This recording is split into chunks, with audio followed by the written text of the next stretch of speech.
Are you ready to take your business to the next level? Every day there are countless books and articles that are published offering the key on how to make your business a success. It's easy to feel overwhelmed trying to keep up and run your business. That's why Deb Creer created the Business Power Hour. Keep up on the latest trends, best practices, and techniques for how to make your business a success. Let the Business Power Hour do the heavy work for you. Good morning, good morning. I am Deb Creer, and I am passionate about giving professionals the tools that they need to make themselves and their businesses as successful as possible. And today we're going to have so much fun because we're going to be talking really about how to make your business successful, how to have a mindset that's going to help you make your business successful, how to survive, even starting the business, or more importantly, what happens when things get a little bit tough. And so please join me in welcoming our guest today, Terry Ogburn. Welcome, Terry. Well, thank you, Deb, for having me on your show. I think it is going to be fun. We're going to have a lot of fun. It is. Well, let me tell people about you, and then we'll jump into this. Okay. So Terry Ogburn has developed a business development process that helps entrepreneurs and business owners learn the importance of working on your business instead of being caught up in the day-to-day grind.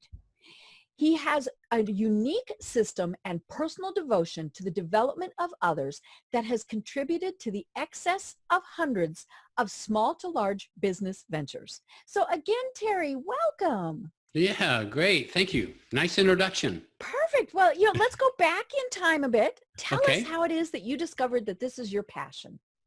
Oh, wow. That's, it's like, to me, it was like Legos. And I'm sure people, especially if I had kids, I love Legos. I love Lincoln Logs. I loved all that stuff. And so when I got used to, got into the business world, putting systems and processes in place became like Legos. And you have to put one thing on top, and you have to go back and fix it because that wasn't the exact right piece and stuff. This started right after I was probably typically like most of your listeners. I'd been fired out of the car business. I was a successful car salesperson. Went out to try to find a job as a manager, and my boss found out about it, and I was supposed to be there under his wing, type thing. He had a career path for me, how back in those days, So I so I just, went and opened an air conditioning business because I could fix a duct. Right. I was good at duct work and I could do that. Good technician. And I figure what else could go wrong from there, right? Right. Seems easy enough. Yeah. So then you step into realizing that it does take more than just being able to work on something to be able to run a business successfully. Right. And then I would suggest to all your listeners, if they don't already have, get mentors in their life, get people, coaches or whatever in their life that's going to help them. You can pay from as little to a lot, of course, but that was fortunate for me as I had some very good mentors. And so they explained to me about how to manage people and stuff like that, and different systems and things that we need to put in place. In doing that, it caused me to be more successful, and to the point to where I started my business in 79. By 1984, I was nominated for Small Businessman of the Year. The next year, I received Outstanding Young Businessman of the Year for what we know today as SEER ratings. I was able to create some calorimeter rooms that could duplicate weather conditions. So then I started taking these systems on the road to my other networking people I network with. And I said, man, you got to try this stuff. Right. And so it started working. So I sold my business to my employees after 10 years. I had 26 people and 12 trucks. Wow. I was doing over $1 million. Now this was in the late 80s. So, that's a good size money for a service business, right? So I sold it to them. And I decided to take it on the road. And then I was snapped up by Uniglobe Travel back in the travel industry days. And we put my systems and processes there, and we turned that region around. It was a bankrupt region here in Florida. And we turned it around, and we got it back on the map and did some very good things with it. I was then moved to Miami and took those same systems and processes and created a company. We went public in 2.5 years. It was an at-home travel agency whereby you could buy our software, little 3.5-inch floppy, and you could turn your computer, an IBM 386 type computer, into a reservation computer. And so you could book reservations right from your house, like we're doing today. But a travel agent could leave their agency and go at home, never get out, never leave their house and make more money than they could, by going to work every day. So that went public. And then from there, I went to Radio Shack, AT&T Wireless, Metrocall Paging, Century 21. And after the downturn in real estate, I figured it was going to be somebody needed help small businesses, get their momentum back. Because it was going to be small businesses that brought this economy back after that debacle in the real estate world. So I've been doing this now for next month will be 15 years. Wow. I love it. And we mentioned in your bio the fact that, small business owners get caught up in this day-to-day grind. And I think that's, that's so true. When I talk to, other business owners, other entrepreneurs, it's just this constant, okay, we have to do this. We have to do this. What was that commercial? Have to make the bread. Have to go make the bread. I think it was bread, donuts. Yeah. That was it. Have to make the donuts. Have to go make the donuts. And the poor little man got up and went every day at 4 a.m. He totally lost his passion for actually making donuts because it was the processes and things like that were so difficult. And I think that is what happens to a lot of us because we're insulated. We don't have mentors, as you mentioned, and we just think, I just have to do this. I have to do this. So what do you tell business owners who are kind of caught up in that day-to-day grind? First of all, let go of your ego. Wait, Okay. You mean I'm not the best at what I do and nobody else can do it? Exactly. I describe it like when I'm taking on a new client, it's like, and most people can relate to this. It's like your first child. When your child is born and your mom wants to hold it and you're handing it off to mom. And you're telling mom how to hold the baby. And it bobbles a little bit and your heart throws into your stomach, right? And your mom's raised 5 kids. Right? And didn't drop anybody, hopefully. Right, yeah. So, and then even us, by the second kid, we're throwing them from 6 feet away. Take him, finally, get him. So when we start a business, it's like our own little baby. Right.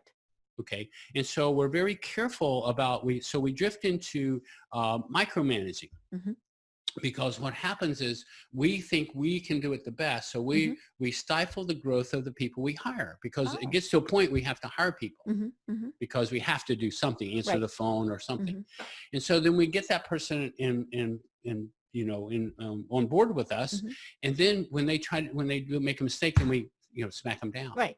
Yeah. And then pretty soon, right. So then that suppresses them. So I teach the people I work with how to manage by objectives. This helps understand people empowering. In today's society, we need to be more empowering, with our employees. And this is a new, relatively new, it's catching on now. It's been around for a while, but most people, again, want to stifle. We call that adolescent stage where we know everything, Right. So. And it's the only way that it can be done. Exactly. So that's part of the ego. Just because we've been doing something for 25 years doesn't make it right. Right. So when you learn to empower people by asking them to figure out what their job description is, and then I just ask them to do their job. They agree to do it.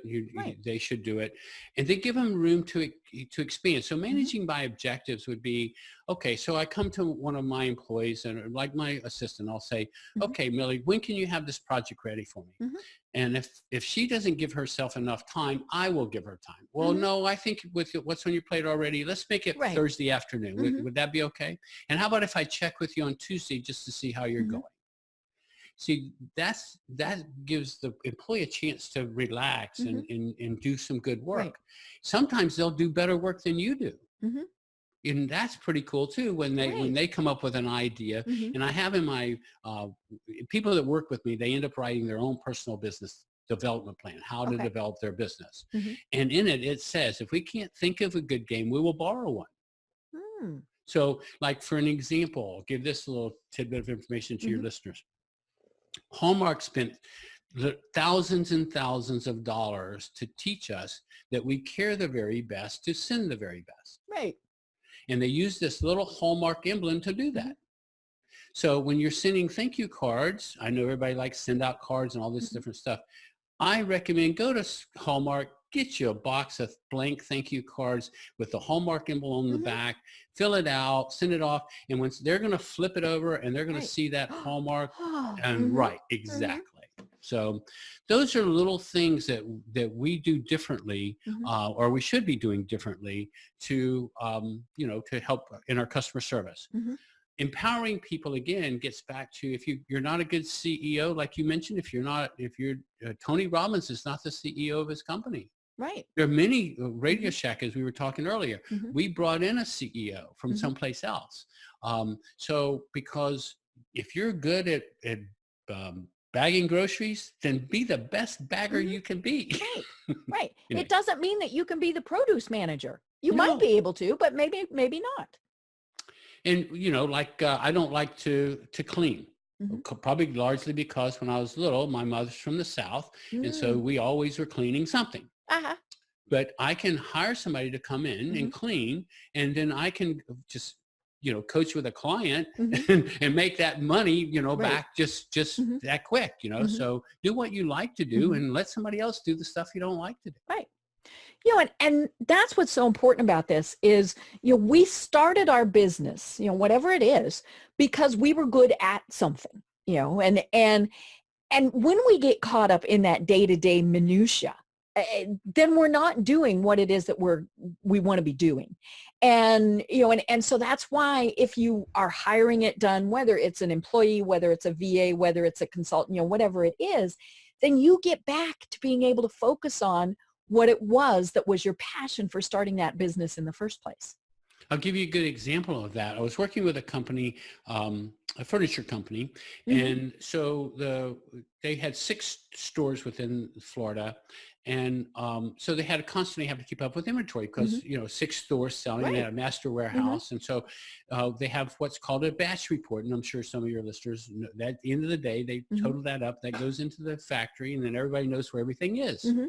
Well, this one lady just could not do the batch report. Oh. It just wasn't, she just Mm-hmm. wasn't computer Mm-hmm. savvy, and that just wasn't her thing. Mm-hmm. But you know what she'd love to do? Open the store, Mm-hmm. getting the furniture, moving Mm-hmm. it around, putting Right. things out, decorating Mm-hmm. a little bit, getting some stuff done. So we figured out that she liked doing that and Mm-hmm. somebody else could do the batch report. Mm-hmm. So we didn't have any problems Right. when that person, Mm-hmm. had to, she Mm-hmm. didn't do it anymore. She came in early every morning and got the store ready. Mm-hmm. Right. Find what they love to do, and they'll bust their butts for you. Right. But anyway. And I think what is hard sometimes for a business owner is being flexible like that and saying, okay, you know what, you're better at this than that. So, let's adjust. Long gone are the days where we had the job description and you'd better fit that job description or else. And I mean, we were the square peg going into the square hole, and most of the time that didn't work. It seems like, every once in a while you had somebody that really was, but for the most part, what ended up doing was and other duties as assigned. That was where their sweet spot was.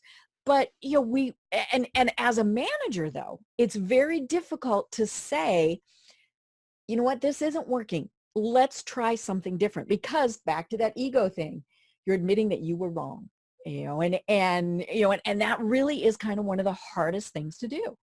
And I can remember when I was, back in the air conditioning days, the rule was if you wanted to, you never should fire anybody. Mm-hmm.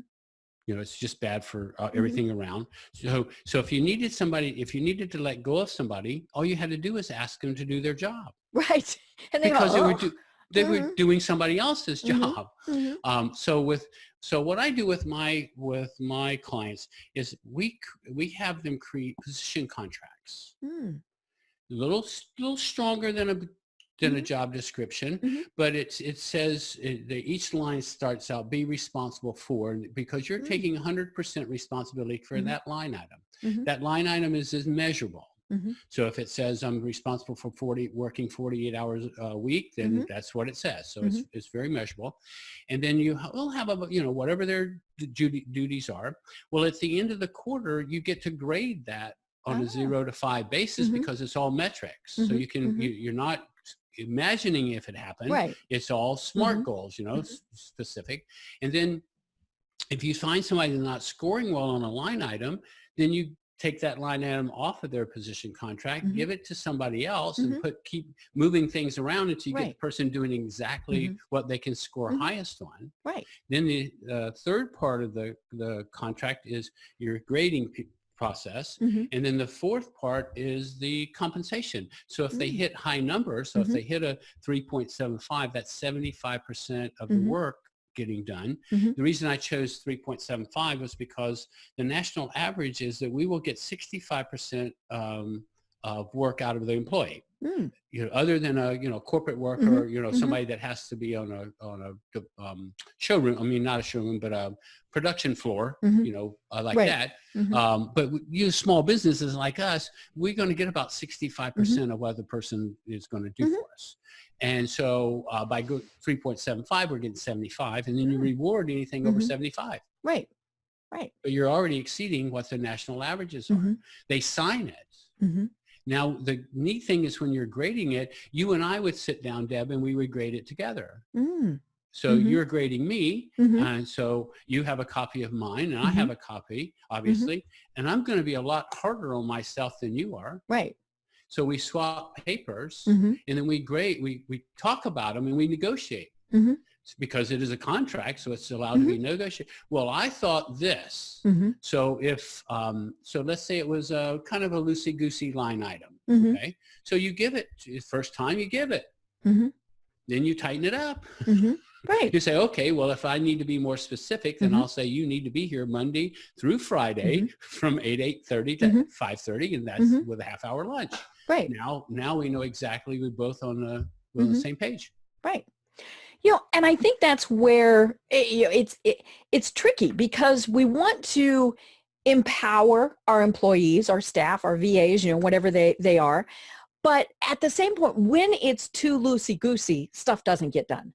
And I think that's been maybe the problem that's been happening, especially in bigger workplaces where, the empowerment and all of those various things, that was kind of the buzzwords. We want our employees to be in charge. Well, no, they still need to be told, we need you to do X. Otherwise Exactly. X isn't going to get done. Exactly. I work with a large boat company in the United Mm-hmm. States and work with their sales team. And Mm-hmm. First thing I want them to do is pull out their job description, because I know HR, I know their HR, Mm-hmm. I know we call it team support. I Mm-hmm. know all these people. So I say, okay, pull out your job, and they're not doing it. Right. As you said, they're not, Mm-hmm. Last time I looked at that was when I was hired. Mm-hmm. Right. Now, this same company, which a lot of companies are going to, and that is profiling. Mm. A lot of companies now are having them go through the DISC method or the Mm-hmm. Omni profile or the Colby, different profiles now. So they're matching the people with personalities Mm-hmm. with their job. Right. There's no reason to put an analytical person in a sales position, Right. Yeah. because they're going to ask you too many questions, right? I mean, and that's what happens is, when we try and force them into something that is not going to work, and it's not good for anybody. They're not going to be happy. They're not going to be getting the work done. Now, they might actually get the work done, but as you said, maybe it's at a 65% level as opposed to, more. I mean, you really want 100%, but let's be honest, 100% probably not going to happen, all the time, just for a variety of reasons. But it is interesting, all the perceptions and things that people have as to what their job is.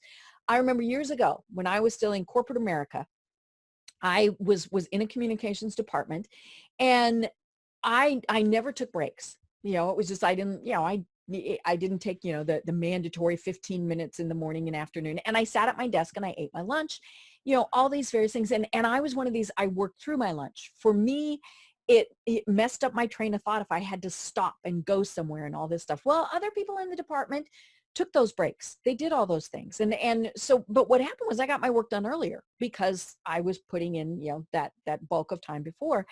And so, I'd sit there and maybe not quite pay attention to what I was supposed to be doing. Or I hate to say it, playing solitaire on the computer. But all my work was done. I mean, and that was the important thing. Everything that I was supposed to do was done. But nobody could see that that was what I was doing. I mean, they didn't walk up and go, and she's sitting there playing solitaire. But somehow my manager knew. Somebody tattled on me. Hmm. And so she came to me and she said, you've got to stop doing that. And I kind of looked at her and I said, but I get my work done. And she said, well, but you can't do that. And I said, okay, well, let's go back to me following the rules and see what happens. And so I did. And of course, my work productivity went down. And she was just completely baffled by that. And I said, you need to understand how my workflow works. But she was unfortunately in a position where, she was told by her higher ups, you do it this way. This is the only way that is acceptable. And so she, and that's, I think, where we get caught up is, we think, well, this is the way it has to be. And you mentioned, this is the way it's always been done, as opposed to what's going to work best for this employee. Exactly. Again, because we have to grow through constant and never-ending improvement. What if you and I would have said, 10 years ago or so, and said, this Facebook thing is never going to work. Right. You and I wouldn't probably even be in business today. No. Because it would have been another one of those things that the internet took our business out of the realm. We're doing podcasting now. Right. That's something new. It's relatively new. I know I know that I'm one of the creators to Podfest. And so we've only been around 6 years. So I know it's, podcasting has been around longer than that, but now the movement is here, but that's because of Facebook.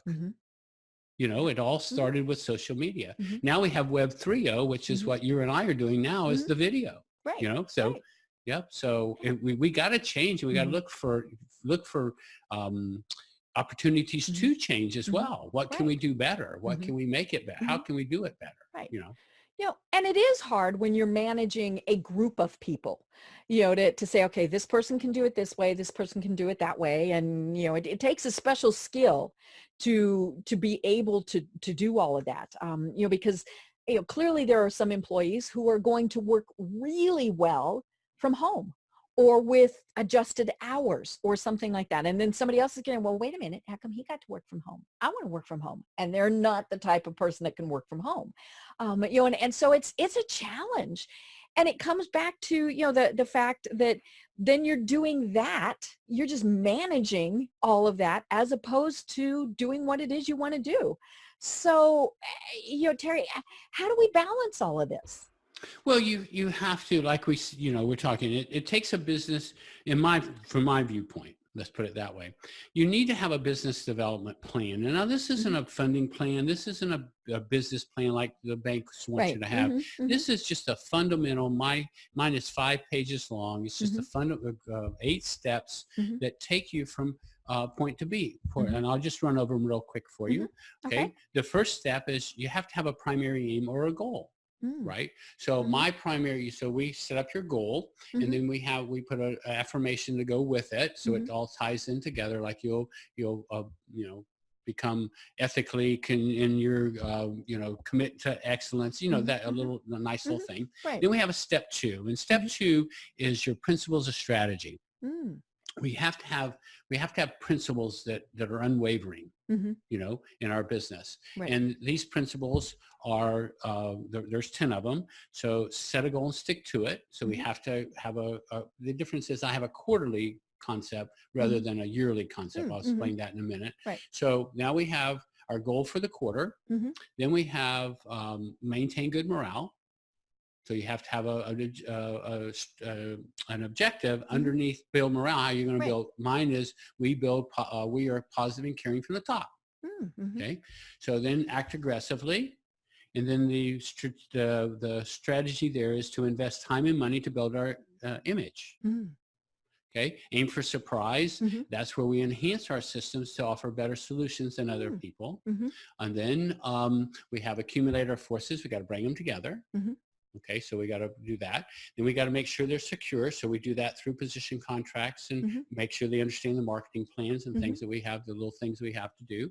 Then you have using your forces economically. So we can do inbound marketing as well. We're doing outbound marketing up on step 3. So, or number 3. So now we can have some inbound marketing. Mm-hmm. Then we have coordination, which is training. Mm-hmm. Then you have to have have a communication section where you got outbound and inbound communications. Mm-hmm. And then you have to have a principle called simplicity. And that is where we make everything simple. And a lot of people misunderstand that simple and easy are 2 different things. Right. Mm-hmm. Right? You can make something simple, then it becomes easy, but you can't take something easy and make it simple. It's just not going to work. Mm-hmm. So step 3 is our organizational strategy. Mm. In my organizational chart, I turn it upside down and make the customer the boss. And then your frontline people are the people who you empower to solve as many problems as possible without bringing in the middle management people. Because when you bring them people in, now you got 2 salaries you're paying. You're paying the one, and then you're paying that one to figure out. Our middle management people should be working on the business, you know, figuring out the systems and processes that prevent them from being bothered. And then you have your upper level people, your C-level people. These are your visionaries. And they're at the bottom of the triangle or the totem pole simply because we want all that communication to come into them. They reconfigure it and they give it out in customer service. So the best customer service we can give is more important to our business than anything. Right. Then you have to have people plan, how you're going to do your people plan. And some of my stuff is like create an environment where doing well becomes a way of life. The customer's not always right, but whether they are or not, it's our job to make them feel that way. You know, then we have some rules of the game that we add into it. Then we have a management strategy. Then we have a system strategy, and then we have a marketing strategy, and then we have a service strategy. That completes out your plan. So your plan solves all your problems. Like you have a problem and somebody steps out of line, in the management section it says our systems become the solution to the unpredictability of people. So if the person jumps out there and does something crazy, you put a process in place that prevents that from happening again. Right. It's very simple stuff. And then from there, you can build out an operations manual. Most of your listeners will not have an operations manual, maybe never even seen one. Right. But an operation manual should consist of your business development plan, your action plan, how you're going to get from point A to point B, your job descriptions, your organizational chart, and your job descriptions. Checklist for everything that needs to be done in your company should have a checklist on how to do it. So if I don't know how to do it, you can say, Terry, why don't you go get the checklist out for doing that and follow it step by step, and you should create an email. Right. I should be able to do that. Then you have something called a performa. People don't know what performas are in this day and age. They go by QuickBooks and P&Ls. And so I instruct my clients all the time. I say, well, if you're using a P&L, that means you usually get it about 10 or 15 days after the close of the month, right? And that's true. And I said, so is it fun to wake up 2 weeks into the month, realize you lost money last month and you haven't changed anything? And then you're playing catch up. Right. So I like performance, which is a forecast of your income and your expenses. And then you try to dial in, try to hit on the nose like an airplane, try to hit that nose every week, so to speak. Right. Then you have policy and procedures. Most of your listeners will not have a policy and procedure guide or a manual or a handbook for how they want their business to be operated. And then you have to have a direct marketing plan and a social media marketing plan. You have to have 2 marketing plans today. Most people say they don't even understand direct marketing. They think mass marketing is the key to success. Most people don't have enough money. Radio Shack, we launched Sprint. I don't know if you remember the Sprint telephone service. Okay. Well, they wanted to launch in our area in Miami. And so their idea was they wanted to hit the demographic between 35 and 55. And they wanted each one of those people to see that message 66 times. Oh, That was over 66 million impressions. right. Holy cow. Can you imagine how much, right? How much money that was going to cost? Right. Okay. Right. They went into the market at 7th place. Mm-hmm. Okay. And at the end of their 90-day launch, they were in 3rd place. Oh. But So look they did at pretty all good. the money, but they threw Right. this money at Mhm. it. Well, now the average listener is not going to have that kind No. of money. No. Mm-hmm. Okay. All right. So we can use direct mail. Did you know that direct mail is got 11% more open rate and getting higher each week? Right. Because we don't see it anymore. We get it. We're like, cool. I can give your listeners right now a 100% guaranteed open rate for their direct mail piece. Mm. Okay. The supply stores will sell these little tubes, 9-inch tubes, poster tubes, 9-inch. So you take your flyer, you roll it up, you put it inside there, fits perfectly. Right. Take a package of Tic Tacs, shove it in there, Uh-huh. seal it all up. Mhm. It arrives, it's going to rattle. They're opening Uh-huh. it. Now, what is this? Mm-hmm. They're going to open it. Mhm. So we can do little gimmicky little things like that to increase the open rate. Mhm. Facebook, for an example, has 100% open rate. Mm-hmm. That's how you and I met, was on Right. Facebook, Uh-huh. because you have 100% open rate. Mm-hmm. Right. All right. You directed me to some other direction, but that still worked. It Right. worked, right? I'm on the show. Mm-hmm. Yes. Yes. Mm-hmm. So we're very, my organization, we're very proactive. We go after direct marketing. So that's one of our things. Right. So social media, people don't know how to use that to me as well as they should. We can. People don't know that they can create opt-in boxes on their Facebook page. They can create redirects. You know, all this stuff. If somebody likes something on your Facebook page, that gives you a reason to interact with them. Right. Mm-hmm. So anyway, just those little things. And I can also give your listeners too these 4 things that I ask all people to do. If they'll just do these 4 things, it'll accomplish anything they want to accomplish. Okay. You ready? I'm ready. The first is commitment. Mm. It has to be in. All boats in. You got to be in all the way. No toes in the water. You're in all the way. The next is you put disciplines in place to make sure that your commitment comes true. So that means if you have to get up a half hour early or if you have to go to bed a half hour late, whatever. We were talking earlier about clients, and my vision was that there was a hamster wheel, right? They just get on this hamster wheel every day and then they jump off. And you also talked about 100% getting 100% of your employees. Well, you do get 100%. But the reason is they put in 80 hours. They get 100% of the work done. They need to get done, but they could do it in a better time frame. So better disciplines in life will help us through time management. Right. No playing solitaire. Exactly. The other thing is you make the decisions that you make. They have to be, good decisions. So I'll give every one of your listeners right now permission to procrastinate on anything that doesn't take them towards their goals. Oh, okay. They can procrastinate on anything as long as it's not messing with their goals. Okay. And then the last thing, which is the most important piece of this puzzle, and that is visualization. We think in pictures. So if we relate in pictures, then put pictures in front of us. Vision boards do work. Right. There's no doubt about it. So all we have to do is visualize ourselves already in possession of the better time management or the commitment that we have. Visualize us having it. I have affirmations that I have my clients read. It's called a magic key. And it says they're going to become the most powerful salesperson or sales consultant or entrepreneur or CEO, whatever their job, whatever they're going for. We always want to be going for something. Right. So they have to repeat this affirmation every morning and every night before they go to bed. Right. So the subconscious can work on it. Right. Anyway. And that positive affirmation really is what is critical to all of this. Because especially when we're starting out, I mean, we've got a lot of self-doubt, and not only that, we have a lot of people who are telling it, really, you quit your job to go do, are you sure you're smart enough? Are you, all of these various things. So we have enough people being negative at us. We have to be positive ourselves. And so having those positive affirmations of, I am smart enough.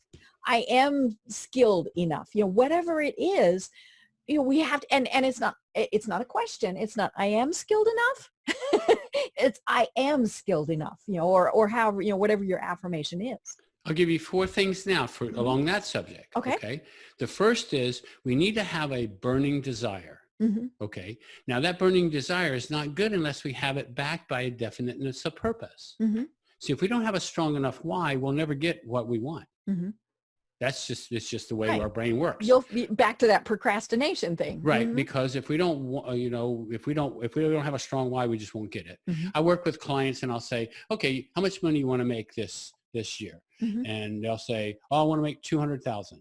Okay, great. What if you make 150? Well, that'll Mm-hmm. be okay. What if I make 90? Oh, no, 90 is not a number. Uh-huh. Okay. So we have to close the gap between that Mm-hmm. 110,000. Why are we getting that 110? Right. Well, I'm going to put it in the savings account. No, you won't, because you haven't put any money in savings already. Mm-hmm. Mm-hmm. Okay. So we got to connect it with something strong. Mm-hmm. Okay. Then I add one thing to that, and that's, what does that outcome look like? So you have you have an objective, Mm-hmm. you have a why, and you have a result, all tied Mm-hmm. together. Mm-hmm. Next, number 2 is you have an action plan that causes that to come true. You have to put steps in place. You have to Right. have goals. It just doesn't magically happen. You have to work. Mm-hmm. The movie The Secret was a great movie, and I do believe in the universe, and I do believe the universe will reward you Mm-hmm. for doing good. But Mm-hmm. you have to put in effort. Mm-hmm. It's not going Right. to fly Yeah. over and just I drop in your can't lap. just go, I'm going to be a millionaire. I'm going to be a millionaire. And have it happen. Wouldn't that be great? You But sit in your no. easy chair and hope and watch Yeah. Oprah, Mhm. so to speak, right? Yep. So we have to put, and actually number 3 is eliminate all negative people, circumstances, Mhm. anything that's negative, eliminate it. Mhm. Move it, get it out of your life, Right. step away from it. Mhm. And then the 4th thing is surround yourself with people who believe in you and your Mhm. dreams. Mhm. And if that's only you, then surround yourself with you. Right. Right. And you mentioned having a mentor, people like that. I mean, it is, it's when we have the positive, then positive comes out. We learned that when we were little. If we were told, you can't learn to tie your shoe, well, then you probably weren't going to learn to tie your shoe. But when we have those positive things, it really does help. It's interesting. My kindergarten teacher recently passed away.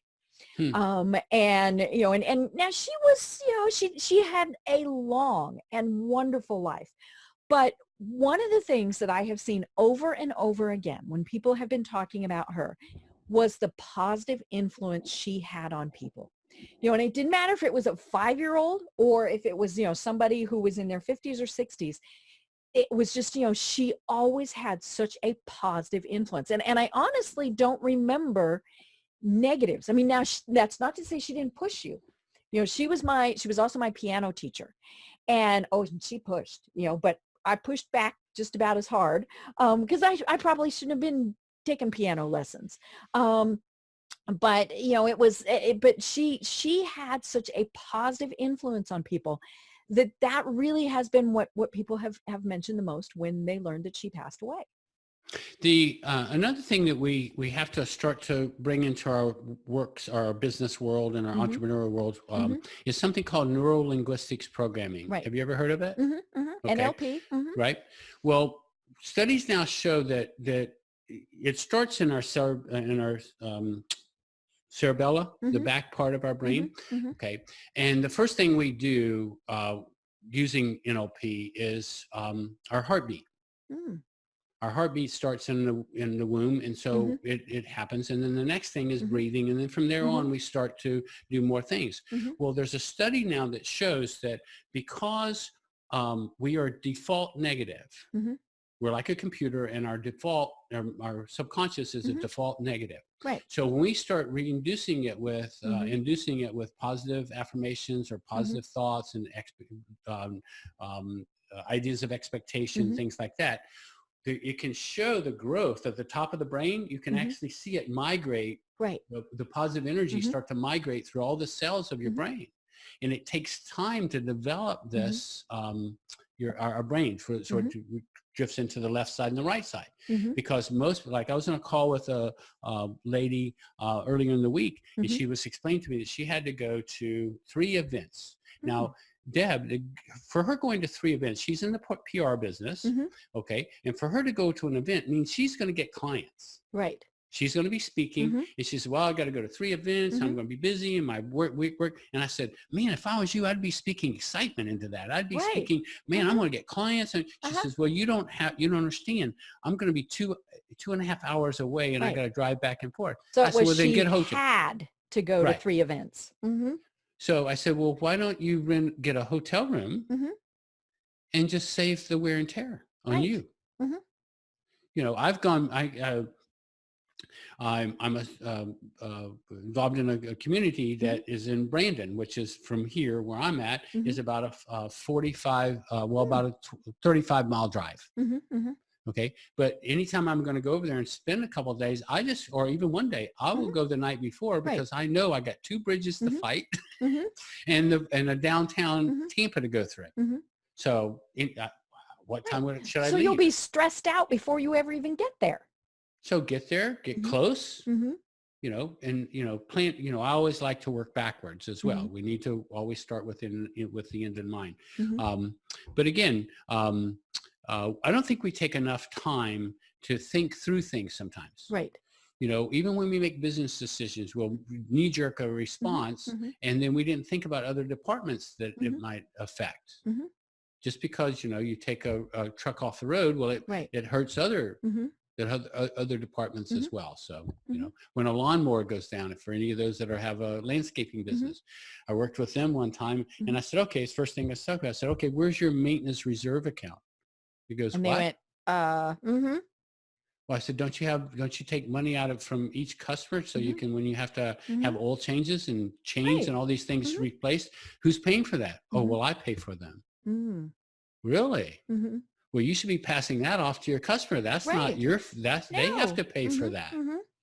That's a part of cost of doing business. And a lot of us don't think about when they like taking credit cards.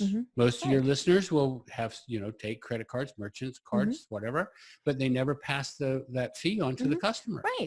Right. You know, that 3% fee or whatever. They never stop to think, they just figure, okay, we're going to lose 3%. Okay, well, no, why not raise your price by 3%? We're going to be more attractive because we take MasterCard. Well, we'll be more attractive and make money too. Another thing that they could do too, I can show them how to basically stop paying income tax.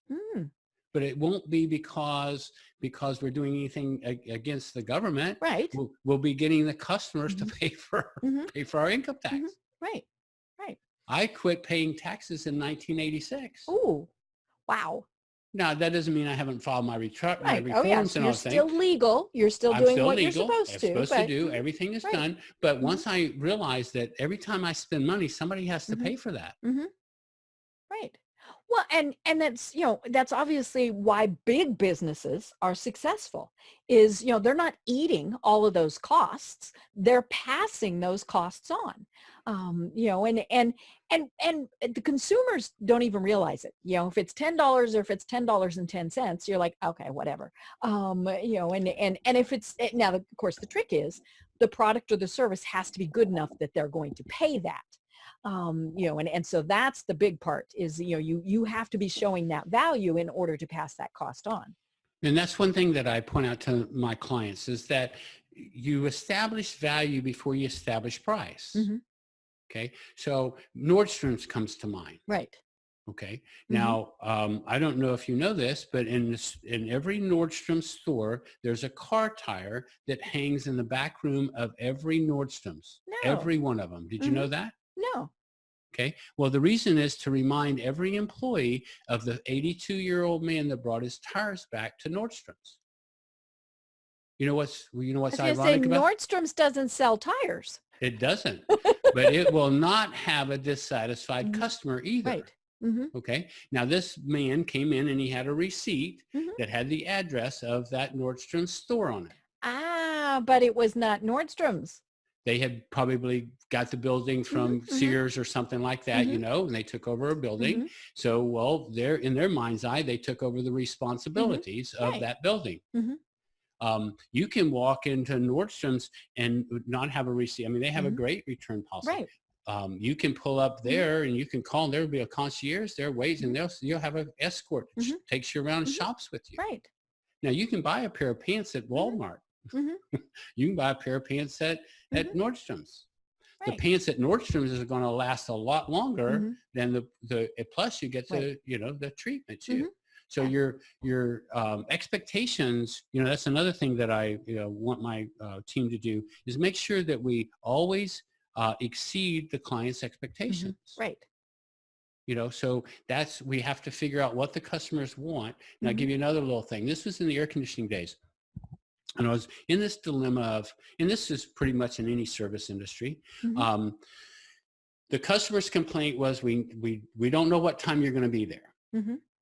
And the technicians, their paradigm is, we don't know when we're going to get there because we don't know how long we're going to be on the job Right. we're there. Mm-hmm. So it's this conundrum Mm-hmm. that we're in.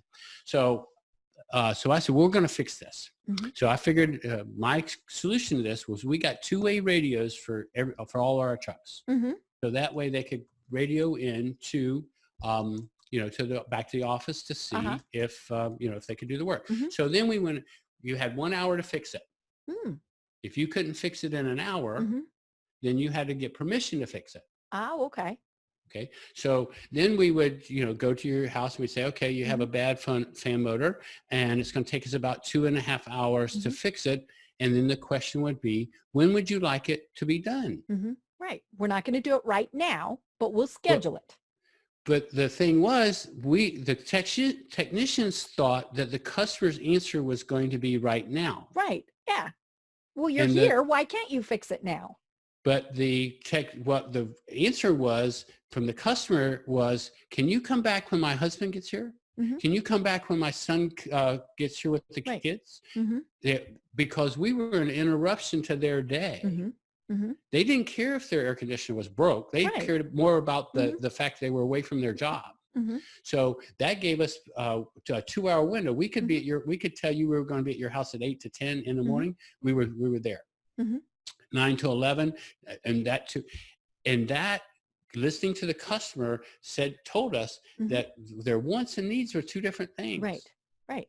They needed their air conditioner fixed, but they wanted it fixed on their schedule, not Mhm. ours, Right. which what? gave us more freedom. Mhm. Yeah. And sometimes it was, you're going to do it now. But Well, in other cases, it was okay. Yeah. And in fact, that happened this weekend to us. I got up, it was 60 degrees in the house. And I'm thinking, this is a little nippy. And so clearly there was something wrong with our heater. We've got a service contract. I called in. It was a Saturday morning.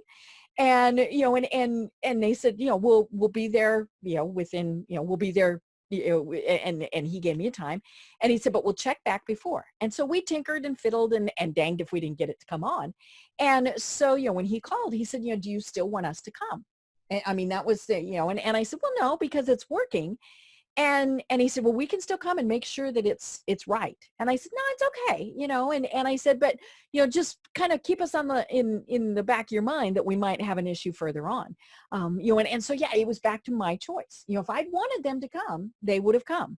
But, it was like, nah, but yeah, when you give people that choice, they like it so much better. Exactly. Mhm. And then you can think of other things to do. Like Mhm. what we did was we knew that the customer was, Mhm. when the husband got home or somebody was going to come, they were going to say, go look at it. Mhm. Okay. Now we know from the technician's point of view that they take screws out. They Mhm. don't always put all the screws back in Right. because we know that we only need these 4 screws. We don't Mhm. need all Mhm. 12 of them. Right. Right? So my crew, their responsibility was to replace all screws, Mhm. brand new, Mm-hmm. and wax the unit. Mm-hmm. Make it They look had- nice. Mm-hmm. So when the customer comes around, he doesn't know what he's looking at. Mm-hmm. However, it looks good. Right. Mm-hmm. Mm-hmm.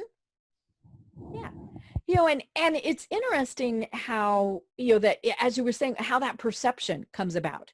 For some people, it didn't matter that it didn't work, but it looked nice. You know, and we see that all the time with, the brand of car. It might not be real reliable, but it's a Mercedes, or whatever it is. It's what is in the customer's mind. And so that comes back to what you were saying, a while ago, that your org chart, the customer is at the top, because ultimately that's what you have to meet. If you're not making the customer happy, it's not going to matter what you're doing. If nobody's paying for it, really doesn't matter. Another thing we did too is in the air conditioning side is most of the industry dictates that you use generic parts. Mm-hmm. Okay, cheaper. They're cheaper. Mm-hmm. Right. So one day I was following suit, and the supply house didn't have the generic part, mm-hmm. but they had the original part, mm-hmm. OEM part. Mm-hmm. And he says, I don't have it in generic, but I have an OEM. I said, how much is it? It was about 3 times the cost. I said, mm-hmm. well, that's really puts me out of my price range. Right. He says, yeah, but it comes with a year guarantee. And I said, what? Mm-hmm. And he says, it comes. I said, I'll take it. Right. So I got in the truck, I radio in, I said, Mary Beth, get us a stamp that says 1 year guarantee, parts and mm-hmm. labor. Yep. She says, what's our disclaimer? I said, none. Mm-hmm. Red stamp on the top copy. Yep. Mm-hmm. Now, everybody else is giving 90-day guarantees. Mm-hmm. I'm giving a year. What I didn't realize was that I was set up for my next service call. Mm. The next time the air conditioner broke, mm-hmm. they had a year guarantee on it. Mm-hmm. So they figured they'd call me. Right? The other, somebody else had a 90-day guarantee. Mm-hmm. They were already out of warranty, so they just called somebody else. Right. Oh, yeah. Yeah. They went to what in their mind was better. Mm-hmm. And all I did was and then I got to, obviously, my cost of sales went mm-hmm. up, but so mm-hmm. did my price. My retail price went up. Right. It was one of the guys that they were having a brainstorming session, one of the supply houses, and they said, well, yeah, we keep losing our business to Terry. Mm-hmm. and Steve says, well, why do you think that? Mm-hmm. And the guy says, well, because, he buys equipment at such large, discounts. Mm-hmm. He gets these discounts. Mm-hmm. And Steve says, you really think Terry passes that discount off to his customers? And he says, well, that has to be the way he's getting mm-hmm. business because we lose to him all the time. Mm-hmm. He says, no, you lose to Terry because of his customer service. Mm-hmm. Right. We had customers that would actually leave their back door open, mm-hmm. put a check on the refrigerator, mm-hmm. sign it. Right. All we had to do is call and mm-hmm. tell them. That's pretty remarkable trust mm-hmm. in the service industry. Mm-hmm. Oh yeah, yeah. And the sad thing is, it really doesn't take much to hit that level. It comes back to what you were saying before, that what a lot of people do is 65% ish of what's required. We all do, or we don't all do it, because hopefully we're better than that. But for many people, doing just okay or average is acceptable. And when you raise it just a little bit, it's like, holy cow. And that's what really makes the difference. Got an interesting story there. I was in the real estate business mm-hmm. and they had this, the boss came up with this idea of getting a guarantee. So we were having a tough time selling it, mm-hmm. but we went back to the powers to be and we said, we don't have to be the best. We just have to be be ahead of the rest. Mm-hmm. Right. And it was in the real estate business. And mm-hmm. our slogan became, our guarantee was, if you're not completely satisfied with your real estate transaction for up to 45 days after the close, mm-hmm. we will give you $300. Wow. And Jim said to me, he said, Terry, we'll be broke. Right. We can't do that. Mm-hmm. We increased our sales mm-hmm. contracts by over 400 in 1 year, just mm-hmm. because of that little. Mm-hmm. And we had to pay out 19 checks mm-hmm. that year. Yeah. That's a fair trade, 400 mm-hmm. new contracts for $1,900 $300 type mm-hmm. thing. So just, and one of my things is study what others do mm-hmm. and do it better mm-hmm. or do none of it. Mm-hmm. Sometimes you can just eliminate mm-hmm. stuff just simply because it's outdated. Mm-hmm. Right. Oh, yeah. Something that isn't outdated mm-hmm. is thank you cards. And I think we've gotten mm-hmm. away from sending out thank you cards mm-hmm. for anything. Right. Somebody gives you mm-hmm. a nice experience at the dry cleaner, mm-hmm. send them a thank you card. It's mm-hmm. okay. Right. Yeah, I do. I order online those meal kits. It comes with all the little PC parts, and then you cook dinner. And the one that I work with here in Atlanta is one that local sources. So it's not one of the big chains. It's one of the smaller ones that is just Atlanta based. And every once in a while I get a little thank you gift and things like that. But I got a handwritten thank you card. And I don't even know if it had anybody's name on it, but it was just, thank you so much for being a client for, X number of years. What do? I take a picture of that. I post it on Facebook. I tag them because I was just like, oh my gosh, look at this. Isn't this so cool? And, and it was probably one of these things where, somebody said, we're going to order pizza. We're going to sit around, and for an hour, we're just going to write out these cards. Here's the template. We're just going to write them all out. And then they sent them. But I was impressed. And it is hanging up here on my bulletin board because you don't see those. It's exactly what you said. We don't get thank yous anymore. So when we do, and when it's clear that it's a personalized one, if it's, then it's like, holy cow, how cool is this? We established that in the air conditioning business in my company. We had thank you cards that went out, and back then it was not being done much at all. But I had a specialty card that would fit into a number 10 envelope that folded this way. Okay, and so it had a football player on the card, and a ball was flying through the air, and the word thanks was flying in the same arc. My company's name was Buccaneer after the Tampa Bay Buccaneers, so it was Buccaneer. And so inside of it says, for throwing the business my way. Oh, that's cute. And then my name, and then so my assistant, she was to hand address those envelopes. I just signed them. I didn't have to put any words in.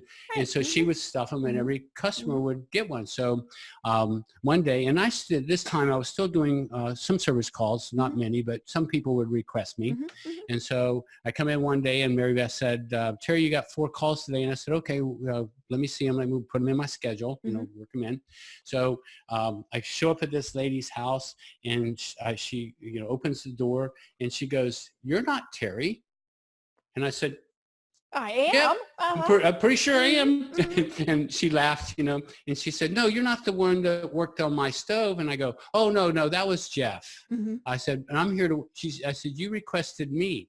And she said, "Oh, I thought he, because of the thank you card, was Terry." So she just got us confused, which was okay, but that's okay. I mean, we got another call out of it.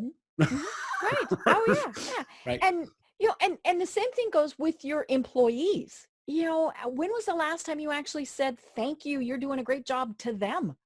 And that's, and I'm not talking a year-end bonus No. all of those things that everybody gets.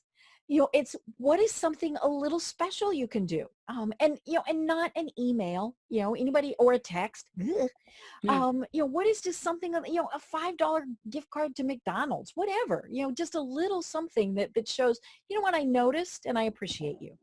One of the things that we did for the technicians in this particular case, we incentivized them by telling them if they sold the job, they got 2% of any future business that customer give to us. So that was their little, and that wasn't in their paychecks. Every month I would just hand out this cash money to them, and they got $5 for a thank you letter. Get somebody to, I say, one of the employees said, well, Mario asked for letters. I said, I don't care. Ask for them. I said, I know the customer's not going to write it unless it's from our heart, so it doesn't matter. Okay. But I don't mind paying $5 because we had flip charts back, flip books, So we put those testimonies in there. We could show you, oh yeah, we got all these great testimonies. Yep. So just a little effort, just thinking outside the box, I'll give one little last tip. I know we're about to go here. In my world, a person should be spending 48 to 60 hours a week in their business, especially if they're just getting started. Okay. But the time block should be broken up into something like 2 to 4 hours in their vision side of their entrepreneurial side, their vision of where the company's going, working on their goals and, their there's stuff like that. And then 6 to 8 hours in the managing of their business. This is the paperwork. This is your action plan. These are your things that you're doing to, stay focused on your grid there. And then 40 to 48 hours being the technician. And then also remember that being the technician in your business means that you're the bookkeeper, you're the, the accounts receivable. Right. You have all of these. You've got all those hats. And my suggestion would be that they go out onto Google and they Google those positions. So they understand what, if you're writing a check for a bill, if you're paying a bill, you are accounts payable. So go to accounts payable and find out what they're supposed to be doing and see and if you're have doing that job description. You mentioned those before. Right.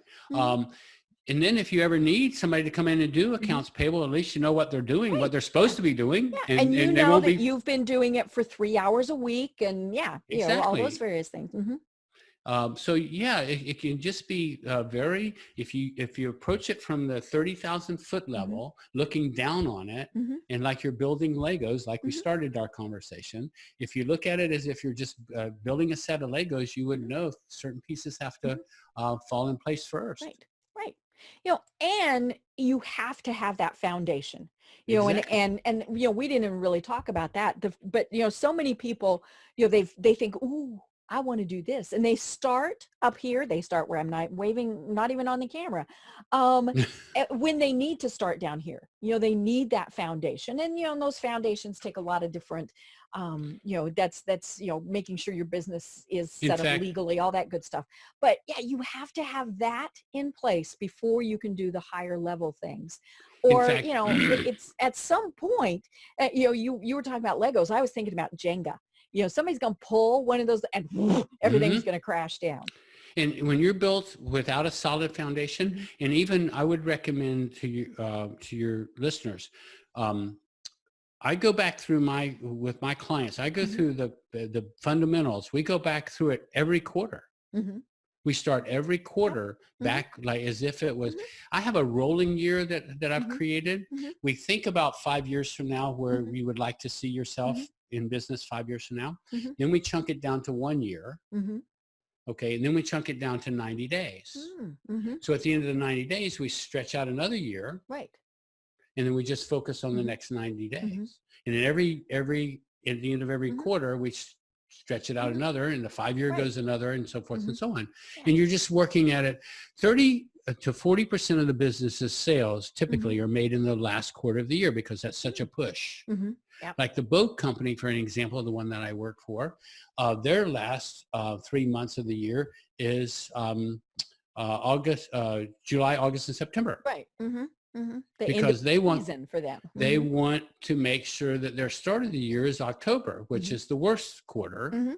But they also push their employees to do 30 to 40% of the sales at the end of their last quarter. Right. Which is terrible because now you got everybody under panic. Everybody's in pressure mode. Everybody's working the house, trying to get the deals across the curb. So I think that just doing it in 90 days, then you don't have you don't have that whole year to get back to fundamentals. Yeah, it's there, and it's there, but you've got that 90 days that you're focusing on. And also share with people that, like the Super Bowl, this is always a good thing about fundamentals. Every week there's a football game, right? Now, except for after the playoffs, and then there's a 2-week span before the game. And the first week, the two Super Bowl teams are going back through basic drills and fundamentals. Right. They're running through the tires. They're doing all the old, because they want all of that year's mindset gone. They want like they're starting over. They want, because this is the game of the year for them. Yeah. So they need to get rid of all that other clutter. All the garbage and all the little fluky things. And then they sit down to watch films and so forth and so on. Right. But anyway. Well, oh my gosh, Terry, we are at the top of that. We're actually past the top of the hour, but that's because we're having so much fun talking about this. And so, can't wait to do it again. So we'll make sure that we have you on again. But before then, how do people find you and connect with you online? Okay, great. Thank you. TerryOgburn.com. Very simple. And I'm sure that'll be in the show notes, so it'll be easy to find me. That's where I am. Check out my testimonies and some of the things that, I've done for other clients. Also, there's a contact button there. So if you hit the contact button and fill out the information, I'm offering any listener that would like to take advantage of a challenge they may be having. I'd like to spend a half hour or so with them and see if we can help them overcome this challenge, this challenge they may have. Right. And again, that's terryogburn.com. You can also, hit the contact button and fill out that button, send me the information, and we'll schedule a time. Perfect. I love it. Well, Terry, this really has been wonderful and very fascinating. This is a conversation I could continue for hours because it's very fascinating to me. And so we will have you on again. Can't wait to do that. But until next time, I'm Deb Creer. I've been having an absolutely delightful time talking with Terry Ogburn, and everyone have a great day. Tune in for our next program for even more trends, best practices, and techniques for how to make your business a success. The Business Power Hour, hosted by Deb Creer, is proud to be part of the C-Suite Network.